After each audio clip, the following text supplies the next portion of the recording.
जय हिंद। देखिए, आज हम लोग पूरे समझेंगे कि नाइट्रोजन क्या है।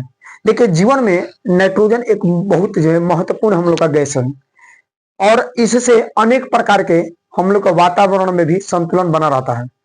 देखिए, नाइट्रोजन जो है पूरे वायुमंडल में 78% पाई जाती है। वायुमंडल में नाइट्रोजन की जो मात्रा कितना परसेंट है? 78% है। और वहीं देखा जाए ऑक्सीजन की मात्रा तो ये आपका 21% है।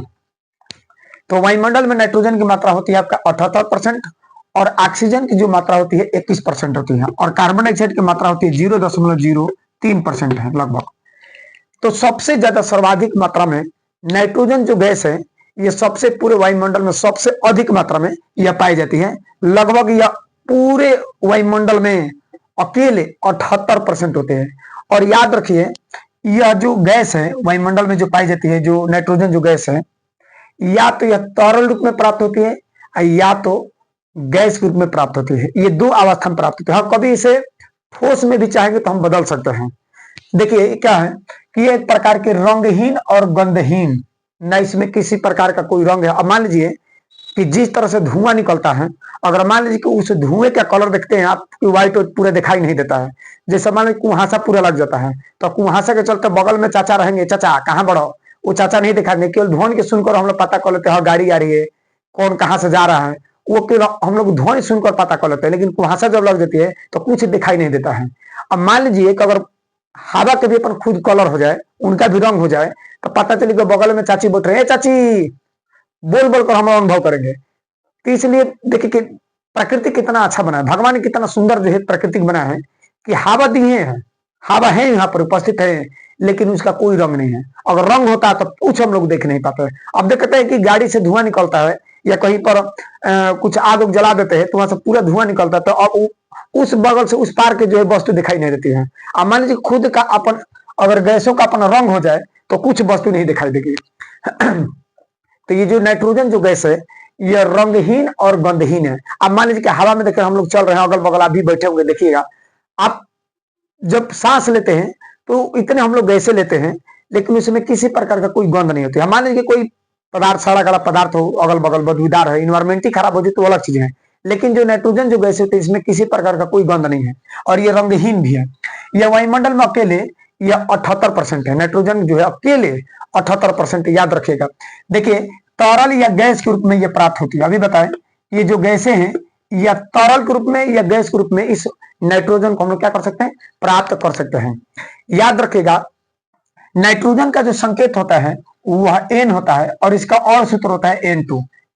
देखिए, हम बार बार बताते हैं बच्चों को यही कि जो N है, देखिए केवल N लिखा होगा तब समझ लीजिए कि तत्व का होता है, और N2 लिख दे तो ये गैस अवस्था में होती है। किस अवस्था में होती है? ये गैस अवस्था में होती है। नाइट्रोजन का जो परमाणु क्रमांक होते हैं कितना होता है? 7। नाइट्रोजन का जो परमाणु क्रमांक है कितना है? 7 है। और इसका इलेक्ट्रॉनिक विन्यास करेंगे तो 2 और 5 हो जाएगा। मतलब ये जो है इलेक्ट्रॉन ग्रहण करेगा। इलेक्ट्रॉन क्या करेगा? ग्रहण। और जो इलेक्ट्रॉन ग्रहण करेगा मतलब ये अधातु है। तो क्या भैया? अधातु है। तो ये फिक्स है कि नाइट्रोजन एक प्रकार की अधातु गैस है। आगे कह रहा है कि देखिए जीवन में इसका उपयोग क्या है। देखिए, जीवन में सबसे मात्रा में हम लोग के पूरे बॉडी में, पूरे शरीर में नाइट्रोजन की आवश्यकता होती है। देखिए, यदि शरीर में नाइट्रोजन की मात्रा ना रहे तो बहुत बड़ी समस्या उत्पन्न हो सकती है। नाइट्रोजन से ही पूरे शरीर में जो हम लोग का प्रोटीन बनता है। देखिए कि हम लोग जो मांस खाते हैं, मुर्गा मछली जो मांस खाते हैं, मांसाहारी जो जीव होते हैं, जो खाने वाले व्यक्ति है जो मांस खाते हैं, उस मांस में क्या मिलता है? हमको सबसे ज्यादा मात्रा में प्रोटीन मिलती है। उस प्रोटीन को निर्माण करने के लिए ये नाइट्रोजन सबसे बड़ा उत्तरदायी है। अगर उस प्रोटीन में नाइट्रोजन को हटा दिया जाए तो प्रोटीन का निर्माण हो ही नहीं सकता। आप सोच कर देखिए कि जो हम लोग माता पिता का जो गुण है, पैतृक जो गुण है, आनुवांशिक जो जेनेटिक्स जो प्रॉपर्टीज जो गुण है, वह माता पिता से उसके पुत्र में जब जाता है तो उसके मुख्य कार्य निभाता है वो है डीएनए और आरएनए। अब बताइए, माता पिता का गुण उसके पुत्र में चला जाता है, माता पिता का लक्षण उसके पुत्र में चला जाता है, मानव का लक्षण उसके अगले वंश में चला जाता है। तो जो एक पीढ़ी से दूसरे पीढ़ी में ले जाता है वो कौन है? डीएनए है। और डीएनए के मुख्य रूप से उस डीएनए में और आरएनए में ये जो घटक पाया जाता है वह प्रोटीन का नाइट्रोजन की मात्रा है। अब देख लीजिए कि पूरा हम लोग का शरीर माता पिता के सहयोग से मिलकर ये पूरा निर्माण हुआ है। और माता पिता के दो आंख है तो हम लोग का भी दो आंख है, उनके भी दो पैर है तो हम लोग का भी दो पैर है। मतलब मानव समाज का पूरे जो एक जाति है मानव समाज की, उसमें से जो डीएनए जो ट्रांसफर करता है एक पीढ़ी से दूसरे पीढ़ी में, उसकी मुख्य भूमिका निभाता है कौन? नाइट्रोजन। उसी नाइट्रोजन के निर्माण में डीएनए और आरएनए बन जाता है। अगर उस नाइट्रोजन को डीएनए और आरएनए से हटा दिया जाए तो याद रखिए ये डीएनए आरएनए नहीं बन पाएगा। तो नाइट्रोजन जो है बहुत आवश्यक है। और प्रोटीन, अब बताइए जो हम लोग दाल पीते हैं, जो सोयाबीन खाते हैं, जो सोयाबीन का बीन्स आता है ना, उसमें सबसे ज्यादा प्रोटीन रहता है। सभी प्रकार की दालें जो होती है उसमें क्या होता है? प्रोटीन की ज्यादा मात्रा होती है। और बताइए उस दाल में से जो प्रोटीन बन रहा है, उस प्रोटीन बनाने वाले जो नाइट्रोजन उसको हटा दे तो प्रोटीन बन ही नहीं पाएगा। तो आप सोच सकते हैं, आप कल्पना कर सकते हैं कि नाइट्रोजन हमारे लिए कितना आवश्यक है, कितना इंपॉर्टेंट, कितना अहम तत्व है ये। तो नाइट्रोजन जो है जीवन के लिए बहुत उपयोगी है। देखिए जीवन में हम लोग दैनिक जीवन में भी उपयोग करते हैं। आप लोग देखिएगा इसका उपयोग क्या है। देखिए जो हम लोग पैकेटवा जो है भर भर कर खरीद कर लाते हैं, एकदम कुरकुरा बड़का बड़का पूरा देखते हैं कि एकदम दे देते हैं 10 रुपए कुरकुरा, एकदम झोरा नहीं और खाते रहे बैठकर भर ट्रेन कुरकुरा, उसमें गैस भर देते हैं। और कभी कभी भी देखिएगा दुकान पर जो बेचा जाता है ये चिप्स उप्स, हम तो जाते थे दुकान पर, तो बाप रे बाप 5 रुपए के जो चिप्स था, 5 रुपए का चिप्स में बुझा तक 2-3 दाना भरा है। अब हम लोग जाकर फुला फुला देते कितना होगा इसमें, हम तो सुई लेकर जाते थे और उसी में छेद दे देते थे और उसके बाद पचका कर देखते कि हाँ कितना है इसमें। आज जितना छेद देते थे उसमें सभी में लगभग उतना ही सेम टू सेम था, सेम वजन सेम उस पर लिखा रहता है। अब बचपन में क्या समझ रहे कितना क्या कर रहे हैं। अब देखिए इसका उपयोग कुरकुरा में या चिप्स में प्रयोग किया जाता है। आप देखिएगा चिप्स में पूरा गैस भर दिया जाता है। हम सोचते हैं कि क्या जरूरत है उसका, हाथ उसी तरह से दे देते कितना अच्छा होता है। हम सोचते हैं कि कंपनी हमको ठग रही है।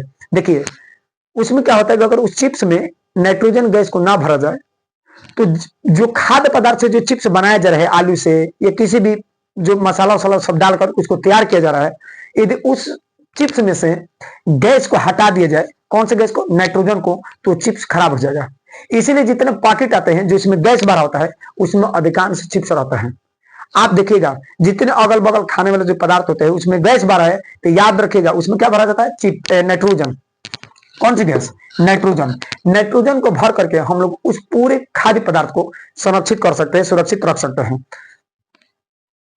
अब दूसरा क्या है? गाय भैंस। अब बताइए, अब हम लोग चिप्स जब खरीदते तो हमको यही संकोच, अब बहुत पछतावा होता है कि बताइए उस बेचारे को कितना छेद छेद कर हम लोग घाटा में डाल देते थे। और मान लीजिए कि अगर उसमें छेद देंगे तो क्या होगा कि हवा में अनेक प्रकार की गैसें हैं और वो गैसें उस जितने खाद्य पदार्थ बना गए हैं क्या क्या उसमें मिला करके जितने पदार्थ मिले हों उसे क्रिया करके एक प्रकार का क्या होगा? प्रदूषित हो जाएंगे, खराब हो जाएंगे। इसीलिए वो खराब ना हो इसलिए उसमें क्या मिला देते हैं? Nitrogen gas. तो पूरे चिप्स के पैकेट में क्या भरता है? Nitrogen gas. Nitrogen gas. अभी मत सोचिए क्या ठगने के लिए दे देते, नहीं ऐसा कोई बात नहीं। उसको सुरक्षित रखने के लिए वो चिप्स गैस भरा जाता है, नाइट्रोजन गैस भर दी जाती है। आगे देखिए गाय या भैंस। आप देखिएगा जो डॉक्टर हमारे आते हैं सीमन चढ़ाने के लिए गाय या भैंस में जो शुक्राणु स्पर्म लेकर आते हैं गाय या भैंस का, देखिएगा जो उसमें से जैसे निकालते हैं तो उसमें धुआं की तरफ फेंकाता है। देखिए जो जिस गैस से निकालते हैं वो जो गैस होता है वो नाइट्रोजन गैस होता है।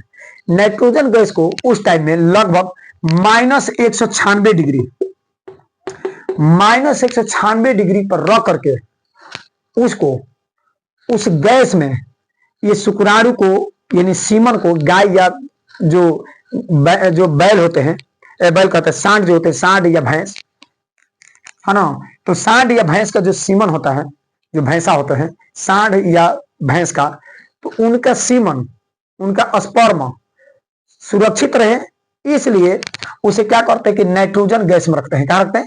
नाइट्रोजन गैस में। आप देखिएगा जो गैस निकालते हैं उसको -196 डिग्री होता है। अब उसे फिर क्या करते हैं, ये पूरा एकदम पत्थर की तरह जम जाता है, एकदम बर्फ से भी कठोर, माना मार देते तो मुझे कि बटखार में कपारे फट गई, इतना माने कठोर बन जाता है। इसको क्या करते हैं कि 30 से 35 अंश सेंटीग्रेड पर लगभग 20 से 40 सेकेंड तक इसे पानी में रख करके गर्म कर दिया जाता है। इतना डिग्री टेम्परेचर पर 30 से 35 अंश सेंटीग्रेड पर ये पानी का टेम्परेचर है। कितने सेकंड के लिए? 20 से 40 सेकंड के लिए। इसे गर्म करके थोड़ा हल्का से लिक्विड में बदल दिया जाता है। नाइट्रोजन को लिक्विड में बदल देते हैं। किसको? नाइट्रोजन को। और उसी में या गाय या भैंस के जो सीमन चढ़ाने वाला होता है उसी में रख करके सुरक्षित रखते हैं। तो आप सोच सकते हैं कि नाइट्रोजन के जीवन में कितना हम लोग को महत्वपूर्ण भूमिका है। बताइए, नाइट्रोजन से डीएनए का निर्माण हुआ है, आरएनए बना हुआ है, प्रोटीन बना, बताइए हम लोग का पूरे जो मांस है ये प्रोटीन बना है। आप किसी मान लीजिए मुर्गी हम लोग खाते हैं, बकरा खा लेते हैं, मछली खा लेते हैं, तो जो मांस हम जो खा रहे हैं, जो मांसाहारी जो व्यक्ति हैं या जो जीव होते हैं, जब किसी भी व्यक्ति का जब मांस खाते हैं, मतलब मुर्गे का या किसी भी मतलब जंतु का, तो उसमें क्या मिलता है हम लोग का, सबसे प्रोटीन मिलता है। और प्रोटीन का जो निर्माण हुआ है, याद रखेगा, वह नाइट्रोजन से हुआ है। नाइट्रोजन ही सबसे अधिक मात्रा में पूरे हम लोग का वायुमंडल में पाई जाती है।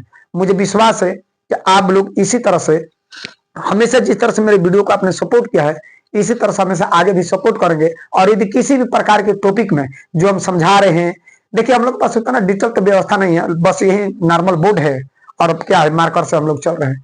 थोड़ा डिजिटल पर व्यवस्था होती तो हम लोग और अच्छे से इसका व्यवस्था करते। खैर, जितना है उतना प्रयास करेंगे कि हम लोग अच्छे से हम लोग का रीडिंग पढ़ाई अपना चलता रहे। अगला स्कूल में मिलेंगे। जय हिंद।